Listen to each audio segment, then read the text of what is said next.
नमस्कार, मैं हूं आपके साथ मयंक। तो देखिए, होर्मुज के आसमान में एक बार फिर आमने सामने आए अमेरिकी और ईरान के जेट। देखिए, जो खबरें आ रही हैं, करीब 10 मिनट का वो वक्त था, ठीक 24 घंटे पहले की ये घटना है। 10 मिनट का वो वक्त था जिसमें अमेरिकी जेट्स और ईरान के जेट्स आमने सामने थे और हालात ये थे कि किसी भी तरफ से जो है वो हमला हो सकता है। अब ये पूरी घटनाक्रम, ये 10 मिनट का कैसे स्टैंड ऑफ रहा, मैं आपको ये बताऊंगा। देखिए, जो खबरें आई कि 2 अमेरिकी प्लेन जो है वो ईरान के बॉर्डर के करीब बढ़ने लगे और ये एयरक्राफ्ट जो थे दोनों ईरान के एयर स्पेस के बिल्कुल करीब पहुंचे। इसमें से एक ने टेक ऑफ किया था बहरीन से और दूसरे ने टेक ऑफ किया था यूएई से। अमेरिका के 2 जेट्स, एक बहरीन से टेक ऑफ करता है, एक यूएई से टेक ऑफ करता है और दोनों बढ़ना शुरू कर देते हैं ईरान की तरफ। और ये ट्रैक किया किसने? रशिया के फ्लाइट ट्रैकिंग डेटा ने। रूस का जो फ्लाइट ट्रैकिंग डेटा होता है उसने फौरन इस बात को नोटिस कर लिया कि अमेरिका के 2 जेट्स जो हैं वो ईरान की तरफ बढ़ रहे हैं और फौरन ईरान को इसकी जानकारी दी गई। अब पहले हम आपको एक बार बताएं, जो खबरें छपी हैं, जो सोर्सेस आए, उन्होंने क्या लिखा, मैं आपको पहले वो बताऊं एक बार। The report said a US Navy P-8A Poseidon aircraft departed from Bahrain and flew over the Strait of Hormuz, making it second such mission in recent days. खबर आई कि देखिए, जो प्लेन्स, अच्छा उसको पूरा कर ले पहले। At the same time an MQ-4C Triton surveillance drone reportedly took off from Abu Dhabi and operated over the Gulf of Oman. देखिए, 2 जहाजों का जिक्र हो रहा है। पहले पोसेडियन प्लेन जो हॉर्मुज की तरफ बढ़ा, इसने टेक ऑफ किया था बहरीन से, जबकि जो दूसरा प्लेन था MQ-4C ट्रिटॉन सर्विलेंस ड्रोन, ये ड्रोन था, इसने टेक ऑफ किया अबू धाबी से और वो ओमान की खाड़ी की तरफ होता हुआ ईरान की तरफ बढ़ा। यानी कि 2 प्लेन उड़ते हैं, दोनों, एक हॉर्मुज के ऊपर बढ़ता है।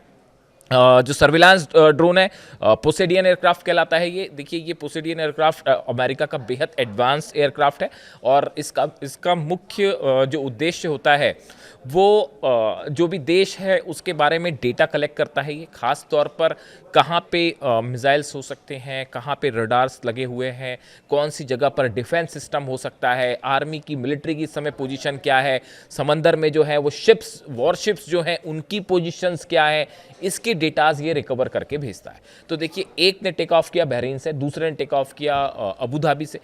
हॉर्मुज की तरफ एक बढ़ता है, दूसरा ओमान की खाड़ी की तरफ बढ़ता है। रशिया के राडार्स इसको कैच कर लेते हैं, इसकी जानकारी फौरन ईरान को दी जाती है और अभी जो खबरें आ रही हैं उसके मुताबिक ना सिर्फ रूस बल्कि चाइना दोनों रियल टाइम डेटा शेयर कर रहे हैं ईरान के साथ। यानी ईरान के बॉर्डर की तरफ अगर परिंदा भी पर मारता है, चाहे वो समंदर से हो चाहे आसमान से हो, उसकी जानकारी रशिया और चाइना के रडार्स जो हैं वो रियल टाइम डेटा शेयर करके ईरान को पहुंचाते हैं। अब जैसी ये खबर आई ईरान के पास कि 2 एयरक्राफ्ट जो हैं वो करीब पहुंचने वाले हैं, ईरान के एयर स्पेस के बिल्कुल करीब हैं, तुरंत तेहरान से 2 फाइटर जेट्स ने टेक ऑफ किया।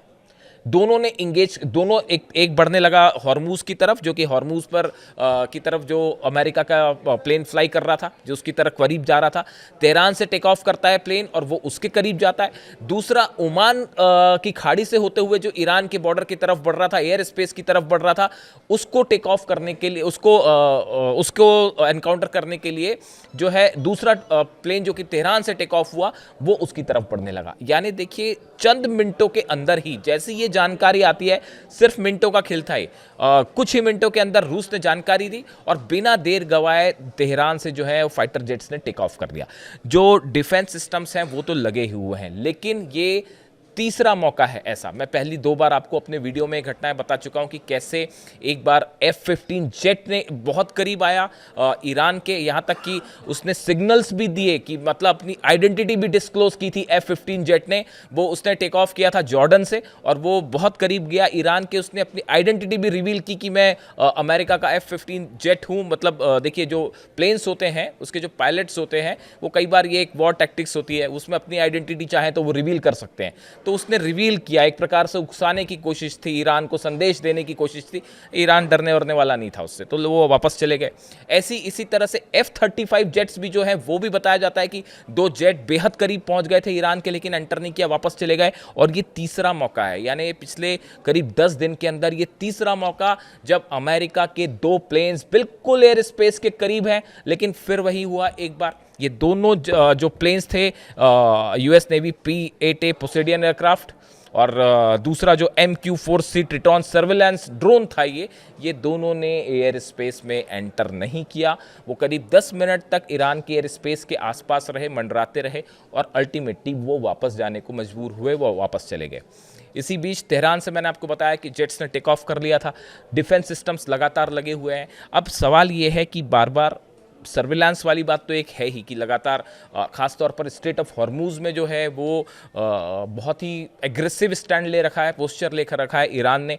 मैंने आपको पिछले वीडियो में बताया था कि किस तरह से जो फाइटर बोट्स हैं, 100 से ज़्यादा फाइटर बोट्स ईरान की स्ट्रेट ऑफ हॉर्मूज़ में इस समय उतार रखी है ईरान ने, कि अगर किसी भी तरह का कोई हमला होता है तो फ़ौरन उसको जवाब दिया जाए। एयरक्राफ्ट कैरियर जो है अब्राहम लिंकन, उससे अगर कोई हमला होता है तो उसको कैसे काउंटर करना, एक बड़ी रणनीति तैयार है और सबकी सब बोट्स पर मिसाइल्स हैं। हैदर 110 मैंने आपको बताया, पिछले वीडियो में मैंने आपको बताया था कि किस तरह से ये बोट्स अटैक कर सकती हैं, तो वो एक अलग चीज़ है। तो ईरान ने अपना स्ट्रेट ऑफ हॉर्मूज़ में ज़बरदस्त स्टैंड ले रखा है कि यहाँ से किसी को हम एंटर नहीं करने देंगे। मिसाइल्स तैनात हैं वो अलग, ड्रोन्स तैनात हैं वो अलग, और सबसे बड़ी बात है एयर डिफेंस। अब मैंने जो है ये घटना के बाद एक बार फिर कल मैंने कुछ एयर एक्सपर्ट्स जो होते हैं, वॉर एक्सपर्ट्स जो होते हैं, खासकर एयर वॉरफेयर के जो एक्सपर्ट्स होते हैं, उनसे मैंने समझने की फिर से एक कोशिश की कि आखिर ये जो घटनाएं होती हैं कि अमेरिका के प्लेन्स आ रहे हैं, सर्विलांस प्लेन आ रहे हैं, कभी फाइटर जेट आ रहे हैं और वापस लौट जाते हैं, इसके पीछे मकसद क्या होता है। तो एक तो ऑब्वियस सी बात है कि भाई देखिए, ये जो दोनों P-8A पोसेडियन एयरक्राफ्ट है, ये भी सर्विलांस करता है, और दूसरा MQ-4C ट्रिटॉन था, ये भी सर्विलांस ड्रोन था। तो ये दोनों प्लेन्स बेसिकली इमेजेस लेते हैं, सर्विलांस पता करते हैं। तो एक तो सर्विलांस मकसद है कि ईरान की सेना क्या हालात में है और कहाँ जहाज़ हैं और कितने जहाज़ हैं, वो इन्फॉर्मेशन भेजते हैं। लेकिन इसके अलावा एक बड़ी बात मुझे जो एक्सपर्ट्स ने फिर से ये बात कही कि ईरान के जो डिफेंस सिस्टम्स हैं, अभी अमेरिका के सामने जो एक बड़ी चुनौती है वो ये है कि क्या रूस ने S-400 दे रखा है। हमारे हिसाब से तो दे रखा है, जो हम समझ पाए अभी तक चीज़ों को, कि S-400 दे दिया है। लेकिन उसमें बड़ा क्रूशियल ये है कि ये S-400 कौन सी जगह पर तैनात हैं, इसकी लोकेशन का पता लगाना बेहद अहम है। क्योंकि देखिए, S-400 वो डिफेंस सिस्टम है जो F-35 को भी इंगेज कर सकता है, F-16, F-15 जेट्स तो इंगेज हो ही जाएंगे।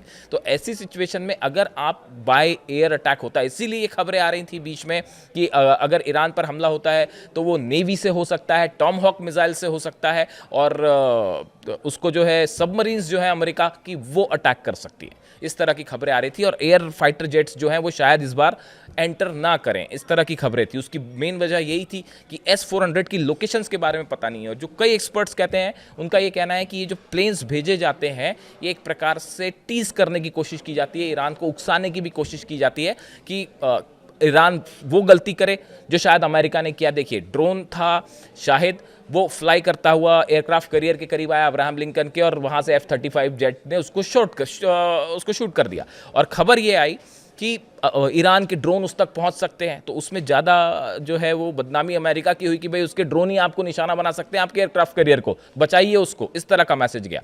तो एक पक्ष का ये भी कहना है, कुछ एक्सपर्ट्स ये मानते हैं कि ये पता लगाने की कोशिश है कि क्या ईरान अगर मान लीजिए उसे काउंटर करने के लिए ईरान की तरफ से कोई S-400 या कोई भी डिफेंस सिस्टम फायर होता है, 16 जो है बड़े कार्गो जेट्स उतरे हैं चाइना के, क्या चाइना ने भी अपना डिफेंस सिस्टम दे रखा है? ये बड़े सारे सवाल हैं जो ये तय करेंगे कि अगर अमेरिकन जेट्स एंटर करते हैं ईरान में तो सही सलामत वापस जा पाएंगे कि भी नहीं जा पाएंगे। तो इस सूरत में ये कोशिश है कि कहीं ईरान ये गलती कर दे कि कोई एक डिफेंस सिस्टम फायर कर दे, उससे ये अंदाज लगेगा कि भाई कहाँ कहाँ इनके डिफेंस सिस्टम्स हो सकते हैं, और क्या चाइना का भी डिफेंस सिस्टम है, क्या रूस का भी डिफेंस सिस्टम है, तो शायद अमेरिका अपनी रणनीति ही बदल दे।